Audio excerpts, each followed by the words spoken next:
بے شک تمام تعریفیں اللہ کے لیے ہیں. ہم اس کی حمد بجا لاتے ہیں، اسی سے مدد مانگتے ہیں اور اسی سے بخشش طلب کرتے ہیں. ہم اپنے نفس کی برائی اور اپنے برے اعمال سے اللہ تعالیٰ کی پناہ چاہتے ہیں. جس شخص کو اللہ تعالیٰ ہدایت دے اسے کوئی گمراہ کرنے والا نہیں، اور جسے وہ گمراہ کر دے اسے کوئی ہدایت دینے والا نہیں. اور میں گواہی دیتا ہوں کہ اللہ کے سوا کوئی سچا معبود نہیں، وہ تنہا ہے، اس کا کوئی شریک نہیں. اور میں گواہی دیتا ہوں کہ ہمارے نبی محمد صلی اللہ علیہ وسلم اس کے بندے اور رسول ہیں. اے ایمان والو، اللہ تعالیٰ سے کما حق کہو ڈرو اور مرتے دم تک مسلمان ہی رہنا. اے لوگوں، اپنے پروردگار سے ڈرو جس نے تمہیں ایک جان سے پیدا کیا اور اسی سے اس کی بیوی کو پیدا کر کے ان دونوں سے بہت سے مرد اور عورتیں پھیلا دی. اور اس اللہ سے ڈرو جس کے نام پر تم ایک دوسرے سے مانگتے ہو، اور رشتے ناطے توڑنے سے بھی بچو، بے شک اللہ تعالیٰ تم پر نگہبان ہے. اے ایمان والو، اللہ تعالیٰ سے ڈرو اور درست و سچی باتیں کیا کرو تاکہ اللہ تعالیٰ تمہارے کام سنوار دے اور تمہارے گناہ معاف کر دے. اور جو بھی اللہ اور اس کے رسول صلی اللہ علیہ وسلم کی تابع داری کرے گا یقیناً اس نے بہت بڑی کامیابی حاصل کر لی. لوگوں، جان لو کہ تقوی ایک ایسا کڑا ہے جو ٹوٹتا نہیں ہے، ایک ایسا گرہ ہے جو کھلتا نہیں، ایک ایسا لباس ہے جو بوسیدہ نہیں ہوتا، اور ایک ایسی رسی ہے جو پرانی نہیں ہوتی. اسی لیے بندے کی حفاظت و سیانت کے لیے کافی ہے. ارشاد باری تعالیٰ ہے، جو شخص اللہ سے ڈرتا ہے اللہ اس کے لیے مشکلات سے نکلنے کی کوئی راہ پیدا کر دے گا.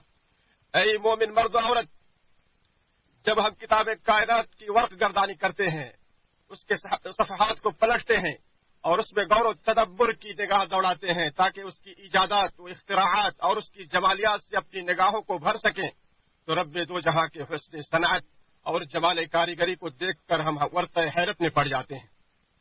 جہاں ایک طرف صنعت و بناوٹ کا کمال اور شکل و صورت کا حسن و جمال ہے، وہیں دوسری طرف بناوٹ میں دقت و باریکی بھی ہے.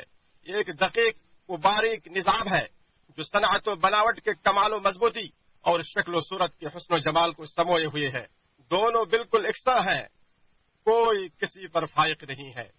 ان کے درمیان ایک پردہ حائل ہے جس سے وہ تجاوز نہیں کرتے. صحیح فطرت کا حامل ایک انسان جب اس کائنات پر غور و فکر کرتا ہے تو آستانہ عبودیت و بندگی پر بے اختیار سجدے میں گر پڑتا ہے، کیونکہ اس عبادت کی طرف ربوبیت کی وہ دلیلیں بلا رہی ہیں جسے یہ حیرت انگیز کائنات بزبان حال پیش کر رہی ہے، اور جو اس وسیع و عریض کائنات کے ذرے ذرے میں بکھری پڑی ہیں. ہر چیز میں اس کی کوئی نہ کوئی نشانی ہے جو بتلا رہی ہے کہ وہی ایک ہے. ہر نقل و حرکت اور سکون و اطمینان میں اللہ کی گواہی دینے والی کوئی نہ کوئی چیز ہمیشہ موجود ہوتی ہے.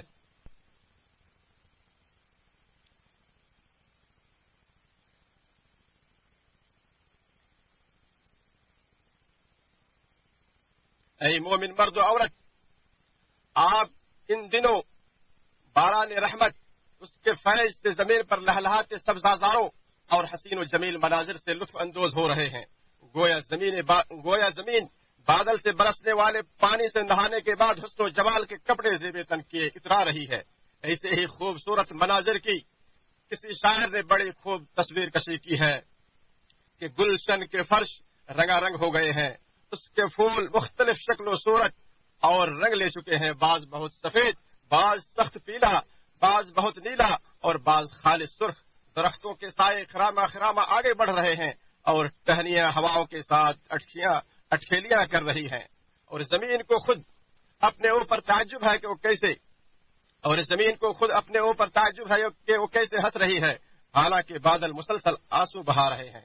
اے مومن مرد و عورت، بے شک آپ لوگ زمین کی زرخیزی میں اس کے بنجر ہونے کے بعد اور آسمان کے فیوز و برکات میں اس کے خشک ہونے کے بعد گھوم رہے ہیں. گویا اب آسمان کا چہرہ ترش روئی کے بعد کھل اٹھا ہے اور اس کے چہرے پر نعمتوں کی تازگی دیکھ رہے ہیں. گویا زمین نے اپنا لباس بدل کر ہریالی کا لباس زیب تن کر لیا ہے اور پوری کائنات خوشی سے جھوم رہی ہے، جس کی نرالی آواز آپ سن رہے ہیں. سچ فرمایا اللہ نے کہ پھر تو اللہ کی رحمت کی نشانیوں کو دیکھ کہ زمین کو خشک ہونے کے بعد کس طرح سرسبز کرتا ہے. بے شک بارش بحکم الہی زمین کے اندر زندگی کی روح پھونک دیتی ہے، پھر اس کے الگ الگ حصوں میں ایسے دوڑتی ہے جیسے پانی درخت کی شاخوں میں اور روح جسموں میں. اور بارش ایسی روح ہے جو ہر چیز کو حیات بخشتی ہے. ارشاد باری تعالیٰ ہے اور ہم نے ہر جاندار چیز کو پانی سے بنایا. بارش برستی ہے تو زمین خوش ہوتی ہے. جس طرح دل کی بیماری میں مبتلا شخص اچھی خبر پا کر خوش ہوتا ہے اور زمین بارش کو ایسے ہی خوش آمدید کہتی ہے جیسے محب اپنے محبوب کو خوش آمدید کہتا ہے. اور باغیچہ بارش سے ویسے ہی خوش ہوتا ہے جس طرح ایک دوست اپنی دوست سے مل کر خوش ہوتا ہے. بارش باغیچے کو صبح بھی خوشگوار بناتی ہے اور شام کو بھی اس سے بھرپور سیراب کرتی ہے. یہ ایک عظیم نعمت ہے جس میں بندوں پر اللہ رب العالمین کی رحمت اور مخلوقات پر اس کو فضل و احسان ظاہر ہوتا ہے. اللہ عز و جل نے فرمایا بھلا دیکھو تو صحیح وہ پانی جو تم پیتے ہو کیا تم نے اسے بادل سے اتارا ہے یا ہم اتارنے والے ہیں. زید بن خالد جوہری رضی اللہ عنہ کہتے ہیں کہ رسول اللہ صلی اللہ علیہ وسلم نے فرمایا کہ رسول اللہ صلی اللہ علیہ وسلم نے حدیبیہ میں ہمیں نماز فجر بارش کے بعد پڑھائی جو رات میں ہوئی تھی. جب آپ فارغ ہو گئے تو لوگوں کی طرف متوجہ ہوئی اور فرمایا کیا تم جانتے ہو کہ تمہارے رب نے کیا کہا؟ لوگوں نے عرض کیا کہ اللہ اور اس کے رسول زیادہ جانتے ہیں. آپ صلی اللہ علیہ وسلم نے فرمایا کہ اس نے کہا میرے بندوں میں سے کچھ نے آج مومن ہو کر صبح کی اور کچھ نے کافر ہو کر. جس نے یہ کہا کہ بارش اللہ کے فضل اور اس کی رحمت سے ہوئی وہ میرے اوپر ایمان رکھنے والا ہوا اور ستاروں کا منکر ہوا. اور جس نے کہا کہ ہم پر فلاں اور فلاں نچتر کے سبب بارش ہوئی وہ میرا منکر ہوا اور ستاروں پر یقین کرنے والا ہوا. یہ وہ احسان عظیم ہے جو عاجز کوتاہ مخلوق کو قادر مطلق و منعم حقیقی رب العالمین کے لیے حمد و ثنا بیان کرنے پر مجبور کر دیتا ہے. اور وہ ہے ہی کامل حمد و ثنا اور شکر کا مستحق رب. کسی شاعر کا قول ہے کہ جب ہم بہترین طریقے سے تیری تعریف بیان کریں تو اس تعریف کا بالکل مستحق ہوتا ہے بلکہ تیری ذات تو ہماری تعریف سے بڑھ کر ہے. ہماری زبان سے تیرے علاوہ کسی انسان کے لیے کوئی بھی تعریفی کلمہ نکلے اس میں ہمارا مقصود تو ہی ہوتا ہے. خلاصہ یہ کہ بندہ رب کے انعامات کے بوجھ سے دبا ہوا ہے, احسانات کے سمندر میں غرق ہے اور نعمتوں کے لباس میں ملبوس ہے. ان سب کے باوجود بندہ کے لیے اتنا ہی کافی ہو جاتا ہے کہ اس کے دونوں ہونٹ حمد باری تعالیٰ میں ہلتے رہیں یا اس کا قلم اس کی خاطر چلتا رہے یا دل ہی دل میں ذکر الہی میں مشغول رہے اور یہ اقرار کرے کہ اللہ رب العالمین کے لیے شکر اور حمد کا حق ادا کرنے سے عاجز ہے. جب اللہ کی نعمتوں پر میرا شکر بجا لانا ہی مجھ پر اللہ کی ایسی نعمت ہے جس کا شکر بجا لانا واجب ہے تو پھر بغیر اس کے فضل کے مکمل شکر کیسے ادا کیا جا سکتا ہے, خواہ ایام دراز ہی ہو جائے اور عمر لمبی مل جائے.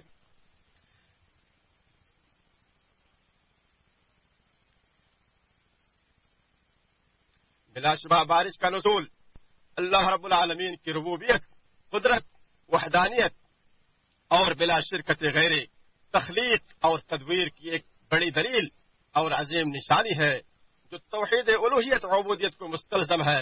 ارشاد باری تعالیٰ ہے کہ جس نے تمہارے لیے زمین کو فرش اور آسمان کو چھت بنایا اور آسمان سے پانی اتار کر اس سے پھل پیدا کر کے تمہیں روزی دی. خبردار باوجود جاننے کے کسی کو اللہ کا شریک مقرر نہ کرو.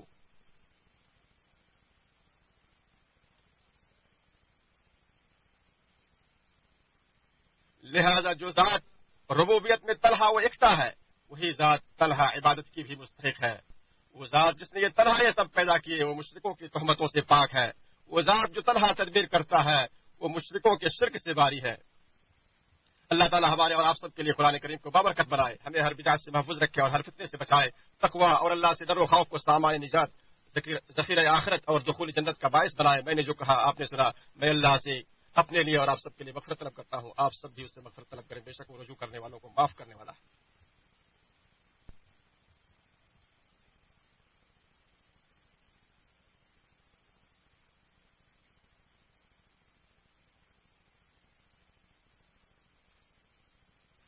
تمام تعریف اللہ کے لیے ہیں جو حمد و ستائش کا مستحق و سزاوار ہے. میں گواہی دیتا ہوں کہ اللہ کے علاوہ کوئی معبود برحق نہیں, وہ تنہا ہے اور تخلیق کائنات میں اس کا کوئی شریک نہیں ہے. میں گواہی دیتا ہوں کہ محمد صلی اللہ علیہ وسلم اس کے بندے اور رسول ہیں. جب تک بادل سے بارش برستی رہے اس وقت تک درود و سلام نازل ہوتا رہے آپ صلی اللہ علیہ وسلم پر, آپ کی آل پر, صحابہ کرام پر اور آپ کی صداقت و سچائی کی گواہی دینے والوں پر. اما بعد, اے مومن مرد و عورت, بے شک آسمان کی قحط سالی، بندوں کے یاس و قنوت اور شہروں کے بے آب و گیا ہونے کے بعد بارش کے نزول میں، اور لوگوں اور ملکوں کی خشک سالی و قحط زدگی کے بعد خوشحالی و شادابی کی آمد میں اس آدمی کے لیے واضح اور کھلی عبرت و نصیحت ہے جس کے دل پر کسی تنگی یا شدت کی وجہ سے نا امیدی نے ڈیرے ڈال دیے ہوں، جس کے قلب و جگر کو حزن و ملال نے بے قرار کر رکھا ہو، اور جس کے دماغ پر غم و اندوہ کی تاریکی چھائی ہوئی ہو، اسے چاہیے کہ وہ اپنی شکایت اپنے رب کے دربار میں رکھے، اسی کے سامنے اپنی حاجت و ضرورت پیش کرے، اور یقین رکھے کہ اللہ تعالیٰ پل بھر میں اس کی شدت کو فراخی میں، سختی کو آسانی میں، اور تنگی کو وسعت میں بدلنے پر قادر ہے۔ ارشاد باری تعالیٰ ہے، وہی تو ہے جو لوگوں کے باعث ہو جانے کے بعد بارش برساتا ہے اور اپنی رحمت عام کرتا ہے، اور وہی کارساز ہے اور حمد کے لائق ہے۔ دوسری جگہ فرمایا، اور تو دیکھتا ہے کہ زمین بنجر اور خشک ہے، پھر جب ہم اس پر بارش برساتے ہیں تو ابھرتی ہے اور پھولتی ہے، اور ہر قسم کی رونق دار نباتات اگاتی ہے۔ یہ سب کچھ اس لیے ہوتا ہے کہ اللہ ہی حق ہے، وہی مردوں کو زندہ کرتا ہے اور وہ ہر چیز پر قادر ہے۔ سنو، بے شک بارش برسنے اور قحط سالی کا خوشحالی میں بدلنے سے ایک مومن یہ نصیحت حاصل کرتا ہے کہ اس دنیا کی مشکلات دائمی نہیں ہیں اور یہاں کی خوشیاں بھی ہمیشہ نہیں رہیں گی، اس لیے اس کی رغبت و چاہت دائمی نعمتوں والے گھر کے لیے بڑھ جاتی ہے جس سے زوال نہیں آئے گا۔ نہ وہ پیش آمدہ پریشانیوں پر غم کرتا ہے اور نہ ہی وہ مصائب کو اپنے دل میں بڑا سمجھتا ہے۔ ہمیں ہمارے رب نے اس کی یاد دہانی اپنے کلام پاک میں کرائی ہے۔ ارشاد باری تعالیٰ ہے، دنیا کی زندگی کی مثال تو ایسے ہے جیسے ہم نے آسمان سے پانی برسایا جس سے زمین کی نباتات خوب گھنی ہو گئی، جس سے انسان بھی کھاتے ہیں اور چوپائے بھی، حتیٰ کہ زمین اپنی بہار پر آ گئی اور خوشنما معلوم ہونے لگی، اور کھیتی کے مالکوں کو یقین ہو گیا کہ وہ اس پیداوار سے فائدہ اٹھانے پر قادر ہیں۔ تو اچانک رات کو یا دن کو ہمارا حکم یعنی عذاب آ پہنچا تو ہم نے اس کو کٹی ہوئی کھیتی کی طرح بنا دیا جیسے کل وہاں کچھ تھا ہی نہیں۔ اسی طرح ہم اپنی آیات ان لوگوں کے لیے تفصیل سے بیان کرتے ہیں جو کچھ غور و فکر کرتے ہیں۔ اے مومن مرد عورت، آج کے دن کائنات کے سب سے بہترین فرد اور مخلوق کے سردار صلی اللہ علیہ وسلم پر درود پڑھنا مستحب ہے۔ چنانچہ نبی صلی اللہ علیہ وسلم نے فرمایا، یقیناً تمہارے دنوں میں سے افضل دن جمعہ ہے، اس میں آدم علیہ السلام پیدا ہوئے، اسی دن فوت ہوئے، لہذا اس دن آپ بھی نبی صلی اللہ علیہ وسلم پر بکثرت درود و سلام بھیجا کریں تاکہ اللہ رب العالمین سے آپ کی قربت اور نزدیکی کا سبب بن جائے۔ اے اللہ، درود و سلام اور برکتیں نازل فرما اگلے اور پچھلے تمام لوگوں کے سردار محمد صلی اللہ علیہ وسلم پر، اس کے بقدر جو تیری کتاب نے شمار کر رکھا ہے، تیرے قلم نے تحریر کیا ہے اور تیرے علم نے جسے اپنی وسعت میں لے رکھا ہے، ہمیشہ قیامت تک مسلسل نازل فرما۔ اے اللہ، ہدایت یافتہ قائدین، خلفائے راشدین ابوبکر، عمر، عثمان، علی اور اپنے نبی صلی اللہ علیہ وسلم کے تمام صحابہ کرام سے راضی ہو جا، اور تابعین کرام اور قیامت تک آنے والے ان کے پیروکاروں سے بھی راضی ہو جا، اور ان کے ساتھ ساتھ اپنی عفو درگزر اور رضامندی کی بارش کرتے ہوئے ہم سے بھی راضی ہو جا یا اکرم الاکرمین۔ اے اللہ، اسلام اور مسلمانوں کو غلبہ عطا فرما، کفر اور اہل کفر کو ذلیل و رسوا فرما، اور اس بابرکت ملک کو اور تمام مسلم ممالک کو بھی مضبوط و محفوظ اور امن و امان والا بنا۔ اے جہانوں کے پالنہار، اے اللہ، ہمارے پیشوا خادم حرمین شریفین اور ان کے ولی عہد کو اسلام اور مسلمانوں کی عزت والے اور ایسے کاموں کی توفیق عطا فرما جن میں بندوں اور ملک کے لیے دین و دنیا کی بھلائی ہو۔ اے سب سے عزت والے، اے اللہ، ہر خیر کے معاملے میں ان کی مدد فرما اور انہیں اس کی توفیق عطا فرما۔ اے اللہ، اس ملک کی حفاظت فرما جو حرمین شریفان کا محضن، مسلمانوں کے دلوں کا مرکز اور ہر شر سے ایمان کا مامن ہے۔ اے اللہ، اس کے علماء اور عقیدے کی حفاظت فرما، اس کے مقدسات اور حرمتوں کو محفوظ فرما، اس ملک کے فوجیوں اور سرحدوں کی حفاظت فرما۔ اللہ کے بندو، اللہ کا شکر ادا کر کے اس کے فضل و کرم کو طلب کرو، اس کی اطاعت و فرما برداری کر کے اس کی نعمتوں کی حفاظت کرو، اس سے چمٹ کر اور جم کر دعا کرو اور اس کا ذکر کرو۔ ہمارا پروردگار عزت والا ہے اور ان تمام باتوں سے پاک ہے جو کافر اس کی شان میں کہتے ہیں، اور رسولوں پر سلامتی ہو اور سب تعریف اللہ کے لیے ہے جو سارے جہاں کا رب ہے۔